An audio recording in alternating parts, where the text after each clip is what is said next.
The inevitable moment of death, the definitive cessation of the earthly heart's rhythm, confronts every living soul with the ultimate, terrifying existential crisis. It is a boundary shrouded in fear, defined by the profound mystery of what awaits beyond the veil of physical sensation. For millennia, humanity has sought solace in ritual or succumbed to the paralyzing terror of non-existence, the dread of being utterly alone and abandoned in the face of infinity. Yet through the systematic, rigorous body of work established by Allan Kardec, the foundation of Spiritism, derived from consistent, corroborated communication with the higher spiritual spheres, this paralyzing uncertainty is shattered. We move from blind faith to informed understanding, recognizing that death is not a void, but a supported, meticulously regulated transition, a return to a more expansive, vibrant form of life. This philosophical framework, often termed the science of the spirit, provides the detailed mechanics of this final voyage. It unveils the critical reality that our reception on the other side is not a random draw or a predetermined judgment, but the precise, just, and inevitable outcome of the moral and energetic life we constructed here. In the following narrative, we shall dissect the spiritual laws and the precise roles of the unseen entities involved in this grand passage, demonstrating that the only elements of your life that truly hold immutable value are the love you generated and the bonds you fortified, for these are the only currency recognized in both worlds. We will dive into the very nature of our being, the laws that govern our ascension, and the organized compassion that awaits every soul, proving that the most important preparation for the moment of death is the quality of life lived today.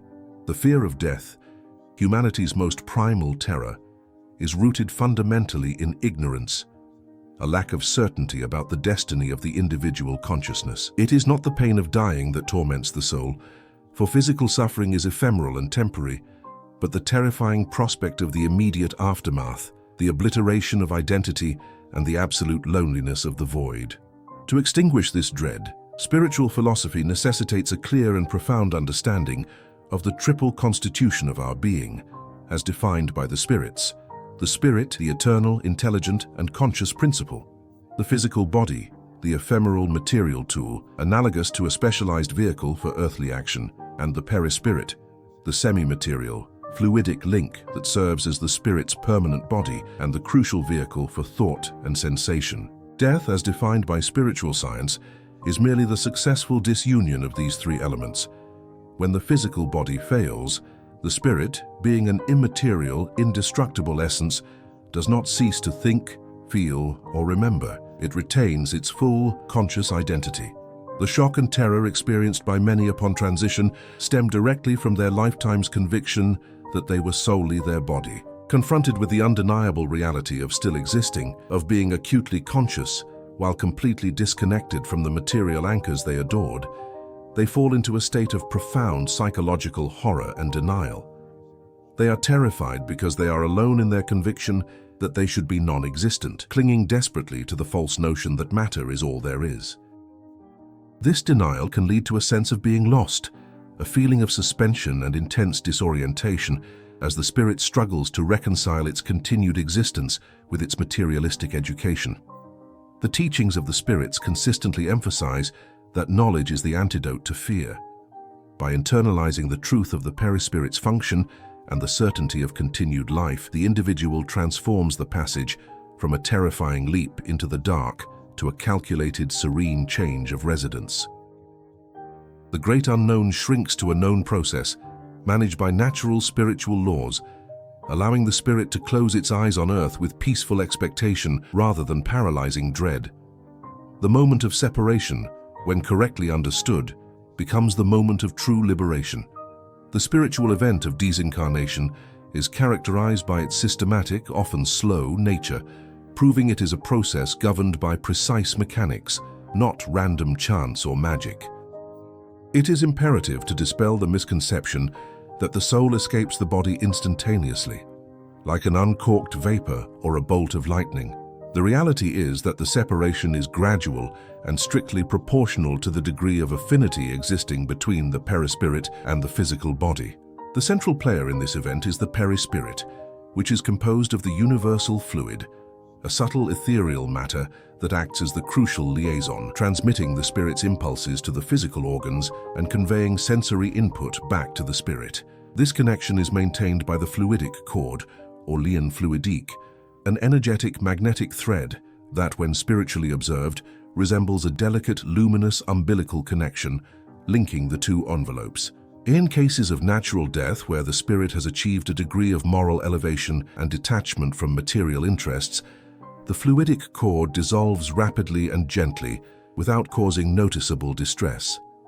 The spirit feels an agreeable lightness and a swift awakening, often experiencing a lucid, almost immediate recognition of its new, expanded state. The process is smooth because the attraction between the pure perispirit and the gross matter is minimal. However, when the physical vehicle is destroyed suddenly and violently, or more commonly when the spirit is consumed by its intense attachment to life and matter, the perispirit clings stubbornly to the atoms of the matter it still loves. The unraveling of the fluidic cord then becomes an arduous, painful process, a slow disentanglement that can endure for hours or even days, creating a sensation of intense heaviness, profound malaise, and spiritual paralysis. This phenomenon is a direct manifestation of spiritual physics. The moral state of the soul determines the density of its perispirit, and the density, in turn, dictates the resistance to separation. The spirit's release is complete only when the final fiber of this magnetic attachment is successfully severed, allowing the consciousness to fully adjust to its new, unbound condition, which for the attached soul can feel like being ripped from its roots. The most difficult and painful spiritual passages are invariably linked not to the physical disease that caused death, but to the spirit's overriding psychological state, intense material attachment, and the shock of a sudden, unaccepted death. The anguish experienced in these cases is purely spiritual and moral rather than physical. When a spirit leaves the body while still obsessed with its worldly concerns, power, wealth, sensory pleasures, or emotional grudges, the perispirit remains densely intertwined with the vibrations of the physical plane, often leading to a phenomenon known as the adhesion of the perispirit. This dense clinging often results in the spirit remaining tethered to the physical sphere, sometimes even sensing the horrific process of its own body's decomposition, a direct consequence of the perispirit's fluidic adhesion to the material envelope. This intense fixation can lead to a terrible state of disorientation and limbo, where the spirit, convinced it is still alive and possessing a physical form, attempts to interact with the world, to speak, to touch, to shout. The agonizing realization that it is completely unseen, unheard, and unable to affect matter induces a terrifying psychological isolation. The spirit is a ghost in its own life. This delusion of still being alive, fueled by a lifetime of materialism, can trap the soul in its immediate environment for extended periods, unable to accept the new reality and therefore incapable of perceiving or accepting any aid. Furthermore, the absence of the physical body's restraining influence and the sudden amplification of thought mean the spirit is instantly confronted with the unvarnished truth of its moral past. Every regret, every injustice, every uncultivated potential is magnified, creating a self-inflicted torture of the conscience. This state of denial and fixation is the epitome of the spirit's power over its own destiny, proving that the greatest prison after death is the mental state forged during life, a state where the soul is overwhelmed by its own unmastered imperfections.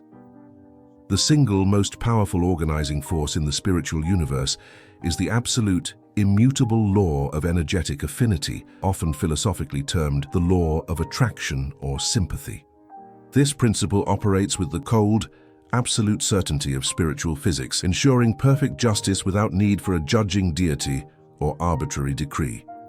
It stipulates that the spirit, upon liberation, is immediately and irresistibly drawn by a fluidic, magnetic force toward other spirits and spiritual environments that share its dominant moral vibration. Our moral life, our prevailing sentiments of love, charity, or conversely pride, selfishness, and hatred, determines the density and purity of our perispirit.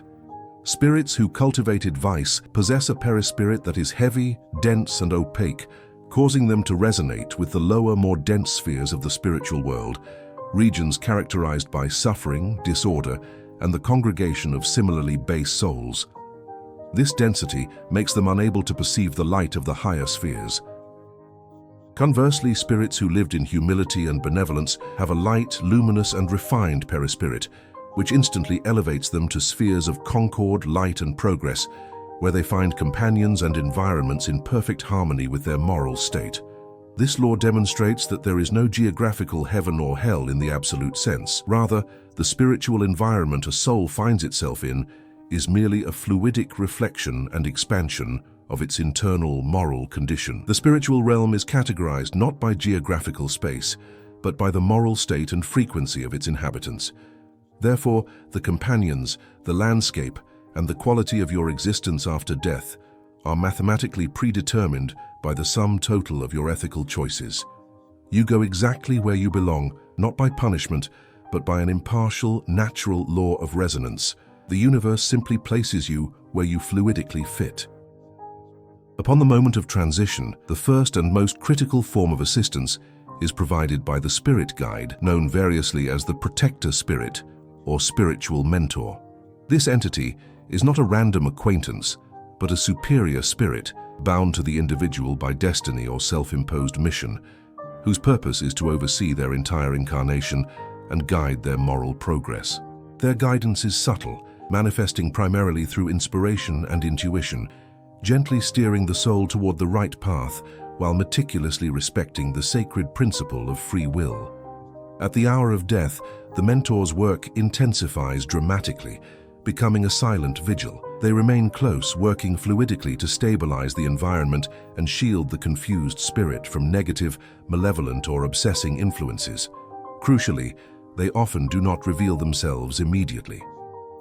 This strategic patience is essential because a newly released spirit, especially one caught in confusion, fear, or panic, may be further destabilized or terrified by the sudden appearance of a majestic, luminous, and powerful being.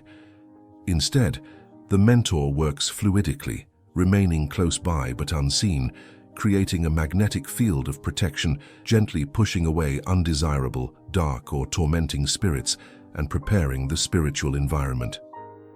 They wait for the exact moment of maximum psychological lucidity, the point where the shock has begun to subside and the spirit is able to receive help without overwhelming distress. Only then, when the consciousness is minimally receptive and stabilized, does the mentor make their presence known, often radiating an immense peace and a quiet, profound certainty that the soul immediately recognizes as familiar and utterly safe.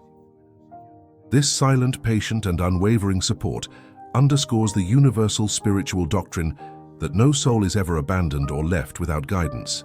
Beyond the intimate guidance of the mentor, the spiritual world maintains a highly organized, compassionate infrastructure of specialized rescue teams or assisting spirits. These teams are composed of spirits of charity and dedication, often organized into specialized fluidic brigades that manage the most difficult and complex cases of disincarnation, particularly those involving violent death or intense denial. They function with a precision that mirrors an elite medical team, utilizing their advanced knowledge of magnetic fluids and spiritual passes to administer assistance. Their actions include applying spiritual passes or concentrated fluidic streams to calm the agitated perispirit, induce therapeutic sleep to relieve severe mental anguish, and physically lift those spirits who are too heavy or paralyzed by fear to move themselves toward spiritual aid stations. The rescue teams are particularly crucial in cases where the law of affinity has drawn the newly departed to the lower, dense spheres of the umbral. They risk their own fluidic equilibrium to penetrate these dark atmospheres, often working to dissipate the heavy, oppressive fluids that impede spiritual perception. They are the hands of active charity, embodying the principle that recovery and repentance are always possible, and that the resources of the higher spheres are constantly deployed to retrieve souls from self-imposed suffering and guide them toward spiritual rehabilitation centers.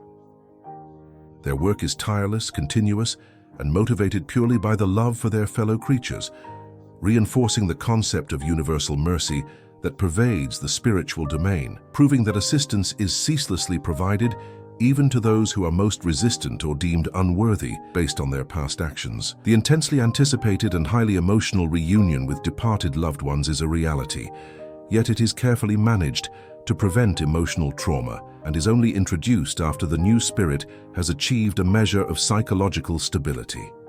Spiritual wisdom reveals a beautiful aspect of the perispirit's function, its plasticity.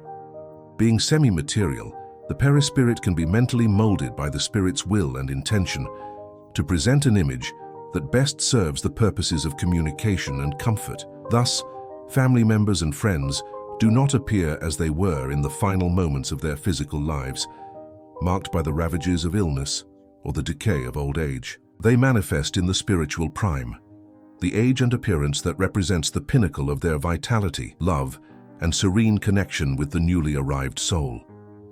This adaptation is a deliberate act of profound compassion, utilizing the physical memory of the new arrival to soothe the transition shock and aid immediate recognition. However, this profound reception is rigorously selective. Only those with whom the spirit shared genuine, selfless affection and unshakable moral bonds will be present. Ties that were conditional, superficial, or solely based on shared material interests dissolve entirely at the threshold of death. The law of affinity mandates that spiritual reunion is a function of sympathy, not just biological relation. Those who truly loved and were loved will be drawn together by an irresistible fluidic attraction, forming a circle of welcoming light that instantly validates the enduring nature of true affection, proving that love is the only relationship that transcends all dimensions. The most tragic spiritual scenario is not a judgment handed down from above, but the soul's own creation, the self-imposed veil of isolation. This veil is a direct consequence of a life dominated by moral imperfections, primarily pride, selfishness, and malice. These vices create an excessive density and opacity in the perispirit, resulting in a dark, heavy psychic atmosphere surrounding the soul. This dense fluidic cocoon acts as a literal barrier, physically preventing the elevated luminous fluids of the spiritual rescuers and loving relatives from penetrating. The spirit is therefore not cast out into darkness. Rather, its internal darkness becomes its prison. This is the ultimate demonstration of the spirit's responsibility for its own environment. Even when high-level assistance is physically present, the suffering soul encased in its self-made fluidic armor perceives nothing but its own confusion, guilt, and despair. This isolation is further perpetuated by the soul's stubborn denial and refusal to accept its new reality or its moral state, creating a vicious cycle of torment. The physical manifestation of this dense state is the spiritual environment known as the umbral, a region populated by spirits suffering the psychological anguish of their own unmastered passions. Breaking through this veil requires an internal revolution, a deep, heartfelt realization of error, a cry for help, and a decisive choice to embrace humility and repentance.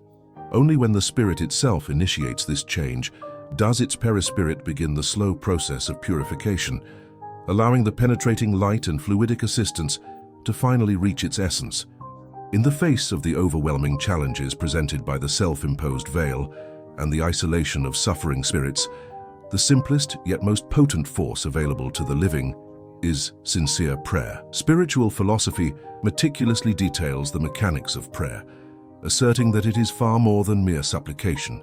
It is an act of telepathic, fluidic transmission. When a person prays with genuine concentration, purity of intention, and profound love for a departed soul, their thought creates an elevated, highly concentrated fluidic current.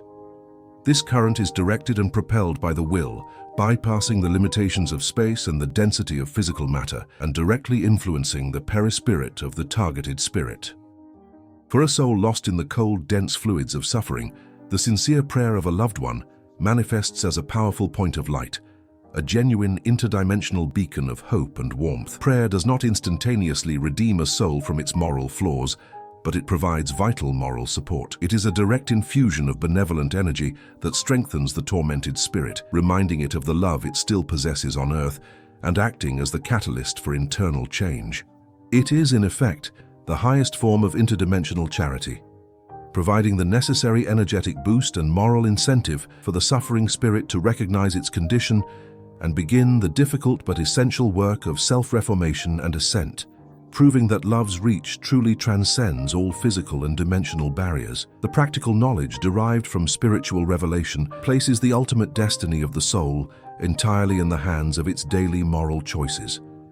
The definitive determinant of a peaceful reception is not ritual adherence or religious dogma, but the quantity and quality of love, charity, and forgiveness cultivated throughout the life. These virtues are not abstract ideals.